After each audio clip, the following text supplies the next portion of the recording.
Hello there, my name's Chris. I'm a careers advisor with CXK. Now today what I wanted to talk to you about was career mapping, and we're going to be using the desktop to do this. So it's a slightly different vlog than what I normally do, and this is a request that's come through via LinkedIn because career mapping is something that I do in my careers practice, and it's something that some other practitioners wanted to find out a little bit more about. So this is my first vlog aimed at practitioners to see what we can do to share practice and just different ways of working. Now, I'm by no means an expert. I'm just a regular careers advisor out there doing careers guidance, but career mapping is a tool that I've found to be very effective in supporting some of our students in making their decisions and helping them figure out what they're going to do in the future. So I'm going to show you some examples, going to talk it through a little bit, and it's just a bit of a quick vlog just to give you a bit of an idea about what we mean by career mapping and how it can be used. So here we go. So through the magic of the old computer, what I will do is share my screen with you, all being well. So here we go, going across to this. Now, what we've got here, this is an example from actually LinkedIn. So this is the one that sparked some of the requests that I got from some other practitioners about it. This is an example of some career mapping that I do in one of my schools, St George's, brilliant school to go into, lots of support there from the careers team. Dave Morgan is the careers leader there, thoroughly nice bloke. Him and the rest of the team support me and my colleague in there with this work. So we've been working with sixth formers and year 11 in terms of helping the choices. This is a sixth former, but we've been working socially distanced. We have to be 2 meters apart, so I have some flip charts set up. They're 2 meters at the other end away from me, and we're doing this. And this came from a session that was really good fun. It was to do with fine art. For those of you that don't know, art is my own background, it's where I come from, and was helping the client to have a look at the different ideas that were out there, but she was getting quite confused as to how they were related. So with career mapping, we can take our figure here and we can then, which represents the student, just a little stick figure. It doesn't matter if you can draw or can't draw with this, and you put your little stick figure there, and then we were looking at the different pathways that she could take, including going on to college for a foundation year, university, different sort of college courses, or even being self-taught, and what this might mean for things like the postgraduate job market. But she was able to add her own thoughts and like use sort of colour pens, which I wrote on there for her to kind of help her show kind of what she was thinking, what she liked to do, and she found it really effective. So it was one of the sessions that was brilliant, gave us absolute buzz. She was really happy at the end of it. I was happy for her, so hence I shared it on LinkedIn. But there's other ways that career mapping can be done and used as well. So particularly in this pandemic age where we're having to think about new ways of working, there's different approaches we can take. So one of the other ways we used it recently was in one of my schools that I was invited into as a guest just to talk for an evening, and we were talking about higher apprenticeships, and wanted to try and explain the relationship of higher and degree apprenticeships to the other post-16 options. And so we used this as a way of doing it as a part of the presentation.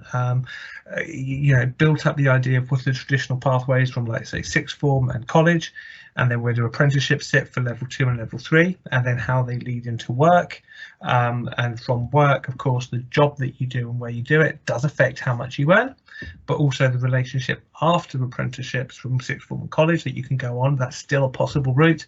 The relationship to traineeships to apprenticeships, so how they can be sort of used to sort of boost chances that they can be taken at that point. And then on to higher and degree apprenticeships and how they relate to sixth form and college, but also into employment, and then also how they relate to those level 7 degree apprenticeships and graduate trainee schemes, so things like architecture that many of us are now aware of, and again, relationship to employment, but then also how from some apprenticeships at level 2 and level 3 you can go into some higher and degree apprenticeships, but it does depend on the sector, the area and the employer. And then in regards to the relationship of all of this to traditional pathways into higher education, including distance learning and traditional university. So at the end of it, we end up with a map that looks quite complicated, but this very speeded up version that I've done with you gives the idea of how you can build up the knowledge and layer it up in relationship from one thing to another, and use colours to sort of invigorate what you're doing. And so this is one way that you can sort of use career mapping, but though it looks confusing or quite heavy at the end, actually by building up the knowledge bit by bit, you scaffold the understanding and the relationship of one thing to another, particularly challenging that idea that apprenticeships are only at a certain level or should only be done or could only be done at a certain path in your life.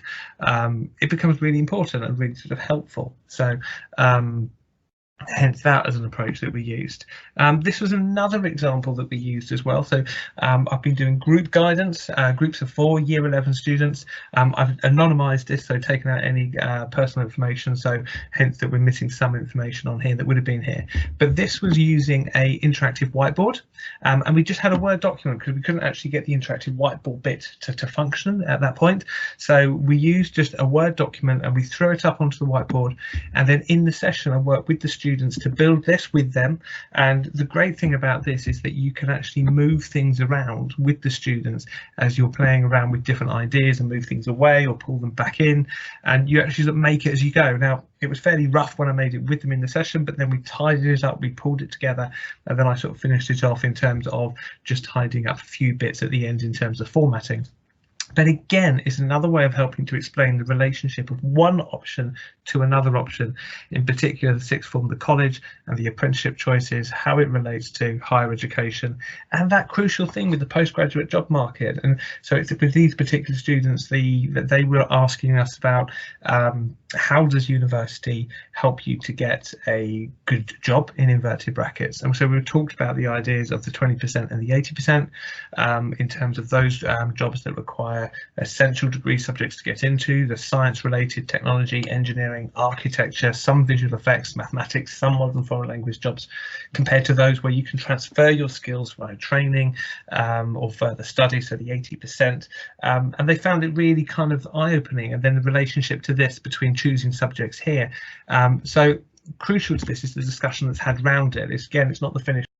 It's important, but this was we left this on here that the students wanted it on this group action plan that we made. And we've talked in the past about group learning and group guidance, where you can start to pull your learning together as a group. This is really what happened here. So they had useful websites that we'd use during the session and other websites to signpost to, some key actions here for them that they kind of felt was collectively stuff they wanted to do, and then some individual plans and actions that they were working on here. So we ended up with this joint action plan document, which was very much theirs, that they could take away and use.